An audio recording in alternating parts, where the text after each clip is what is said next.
জুবিন গাৰ্গ আৰু গৰিমা গাৰ্গৰ আজি ২৪ সংখ্যক বিবাহ বাৰ্ষিকী।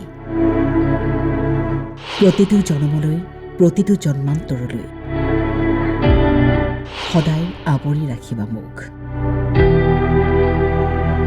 ঈশ্বৰ পুত্ৰলৈ আজিৰ বিশেষ দিনটোত সুঁৱৰি গৰিমা গাৰ্গে লিখিছে, গোল্ডি, হেপী 24th এনিভাৰ্চাৰী। তোমাৰ মৰমেৰে, আশীৰ্বাদেৰে সদায় আৱৰি ৰাখিবা মোক, মোৰ ঈশ্বৰ পুত্ৰ।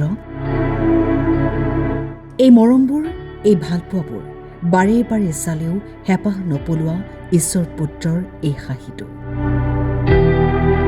হাজাৰ হাজাৰ মানুহে আজি ছ'চিয়েল মিডিয়া যোগে জুবিন দা আৰু বৌলৈ ঢেৰ মৰম যাচিছে, অলেখ অযুত শুভকামনা জনাইছে। সদায়ে এক হৈ থাকক দাদা বৌ, জন্ম জন্মান্তৰলৈ।